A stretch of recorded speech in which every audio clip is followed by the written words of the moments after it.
নমস্কাৰ crack Assam exam YouTube চেনেলটোলৈ আপোনাক পুনৰবাৰ স্বাগতম জনাইছো।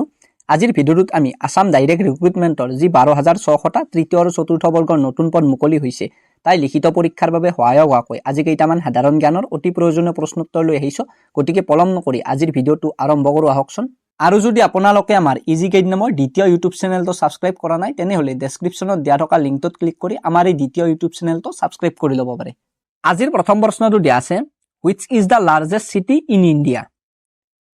ভাৰতৰ সৰ্ববৃহৎ চহৰ কোনখন? ইয়াত দিয়া থকা অপচন চাৰিটাৰ ভিতৰত শুদ্ধ উত্তৰটো হ'ব এ। ভাৰতৰ সৰ্ববৃহৎ চহৰখন হ'ল মহাৰাষ্ট্ৰৰ মুম্বাই। নেক্সট কুৱেশ্যনটো দিয়া আছে, Which is the largest state in India? ভাৰতৰ সৰ্ববৃহৎ ৰাজ্য কোনখন? ইয়াত দিয়া থকা অপচন চাৰিটাৰ ভিতৰত শুদ্ধ উত্তৰটো হ'ব চি। মাটিকালি অনুসৰি ভাৰতৰ সৰ্ববৃহৎ ৰাজ্যখন হ'ল ৰাজস্থান। নেক্সট কুৱেশ্যনটো দিয়া আছে, How many states are there in India at present? ভাৰতত বৰ্তমান মুঠ কিমানখন ৰাজ্য আছে? ইয়াত দিয়া থকা অপচন চাৰিটাৰ ভিতৰত শুদ্ধ উত্তৰটো হ'ব এ। ভাৰতত বৰ্তমান মুঠ 28খন ৰাজ্য আছে। নেক্সট কুৱেশ্যনটো দিয়া আছে, How many union territories are there in India at present? ভাৰতত বৰ্তমান মুঠ কিমানখন কেন্দ্ৰীয় শাসিত অঞ্চল আছে? ইয়াত দিয়া থকা অপচন চাৰিটাৰ ভিতৰত শুদ্ধ উত্তৰটো হ'ব বি।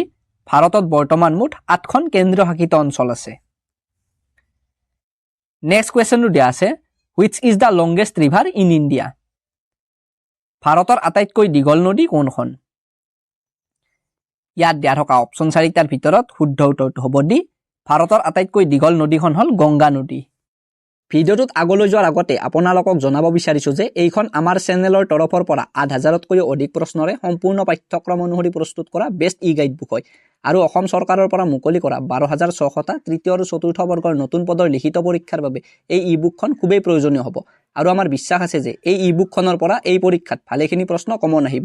গতিকে যদি আপুনি এই ই বুকখন ডাউনলোড কৰিব বিচাৰে তেন্তে ডেছক্ৰিপশ্যনত দিয়া থকা লিংকটোত ক্লিক কৰি অতি কম মূল্যত ডাউনলোড কৰি ল'ব পাৰে। ধন্যবাদ। নেক্সট কুৱেশ্যনটো দিয়া আছে, Which is the widest river in India? ভাৰতৰ আটাইতকৈ বহল নদী কোনখন? ইয়াত দিয়া থকা অপচন চাৰিটাৰ ভিতৰত শুদ্ধ উত্তৰটো হ'ব এ। ভাৰতৰ আটাইতকৈ বহল নদীখন হ'ল ব্ৰহ্মপুত্ৰ নদী। নেক্সট কুৱেশ্যনটো দিয়া আছে, Which is the tallest minaret in India? ভাৰতৰ আটাইতকৈ ওখ মিনাৰ কোনটো? ইয়াত দিয়া থকা অপচন চাৰিটাৰ ভিতৰত শুদ্ধ উত্তৰটো হ'ব বি। ভাৰতৰ আটাইতকৈ ওখ মিনাৰটো হ'ল কুতুব মিনাৰ। নেক্সট কুৱেশ্যনটো দিয়া আছে, Which is the longest dam in India? ভাৰতৰ আটাইতকৈ দীঘল বান্ধ কোনটো? ইয়াত দিয়া থকা অপচন চাৰিটাৰ ভিতৰত শুদ্ধ উত্তৰটো হ'ব চি। ভাৰতৰ আটাইতকৈ দীঘল বান্ধটো হ'ল হীৰাকুণ্ড বান্ধ। নেক্সট কুৱেশ্যনটো দিয়া আছে, Which is the tallest statue in India? ভাৰতৰ আটাইতকৈ ওখ প্ৰতিমূৰ্তি কোনটো? ইয়াত দিয়া থকা অপচন চাৰিটাৰ ভিতৰত শুদ্ধ উত্তৰটো হ'ব চি।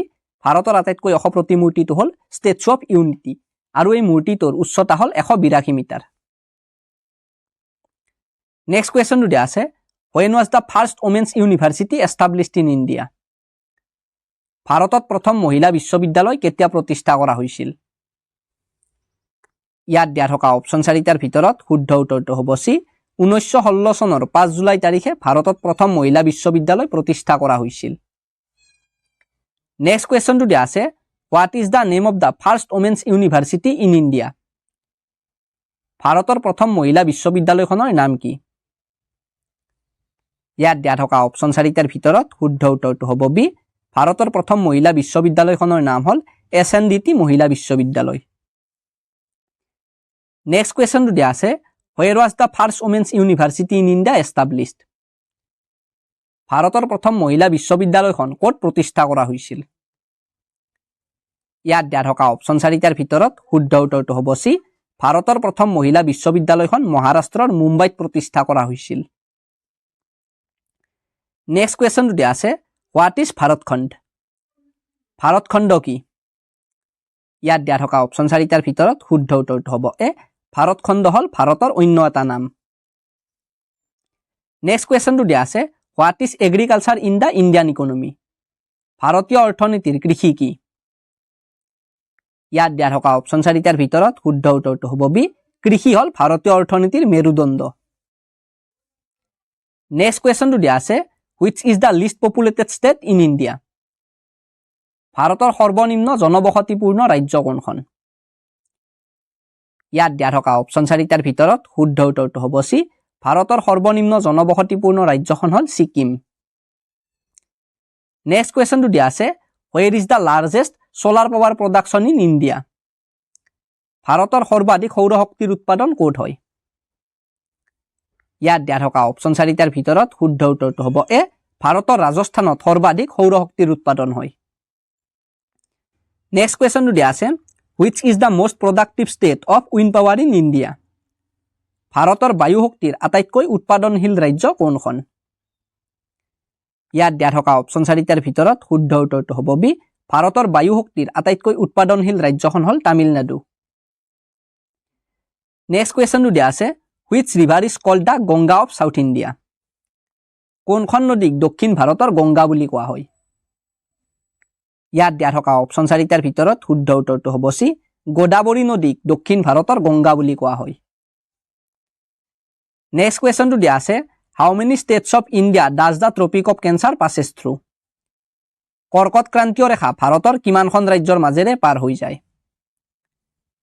ইয়াত দিয়া থকা অপচন 4টাৰ ভিতৰত শুদ্ধ উত্তৰটো হ'ব বি কৰ্কট ক্ৰান্তীয় ৰেখাডাল ভাৰতৰ 8খন ৰাজ্যৰ মাজেৰে পাৰ হৈ যায় নেক্সট কুৱেশ্যনটো দিয়া আছে the tallest Bhakra Nangal dam in India is built on which river ভাৰতৰ সৰ্বোচ্চ ভাখৰানাংগল বান্ধ কোনখন নদীত নিৰ্মাণ কৰা হৈছে ইয়াত দিয়া থকা অপচন 4টাৰ ভিতৰত শুদ্ধ উত্তৰটো হ'ব বি ভাৰতৰ সৰ্বোচ্চ ভাখৰানাংগল বান্ধ সতলুজ নদীৰ ওপৰত নিৰ্মাণ কৰা হৈছে নেক্সট কুৱেশ্যনটো দিয়া আছে where is the first iron and steel company of India located ভাৰতৰ প্ৰথমটো লৈ তীখা কোম্পানী ক'ত অৱস্থিত ইয়াত দিয়া থকা অপচন 4টাৰ ভিতৰত শুদ্ধ উত্তৰটো হ'ব এ ভাৰতৰ প্ৰথমটো লৈ তীখা কোম্পানী ঝাৰখণ্ডৰ জামছেদপুৰত অৱস্থিত নেক্সট কুৱেশ্যনটো দিয়া আছে where is the National Botanical Research Institute of India located ভাৰতৰ ক'ত ৰাষ্ট্ৰীয় উদ্ভিদ গৱেষণা প্ৰতিষ্ঠান অৱস্থিত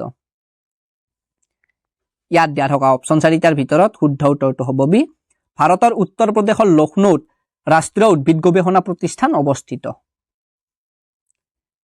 নেক্সট কুৱেশ্যনটো দিয়া আছে what is the most important source of energy in India ভাৰতৰ শক্তিৰ আটাইতকৈ গুৰুত্বপূৰ্ণ উৎস কি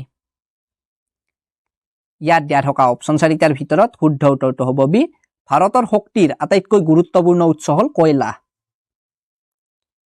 নেক্সট কুৱেশ্যনটো দিয়া আছে what is the length of the coastline of India ভাৰতৰ উপকূল ৰেখাৰ দৈৰ্ঘ্য কিমান ইয়াত দিয়া থকা অপচন 4টাৰ ভিতৰত শুদ্ধ উত্তৰটো হ'ব এ ভাৰতৰ উপকূল ৰেখাৰ মুঠ দৈৰ্ঘ্য হল 7516.6 কিলোমিটাৰ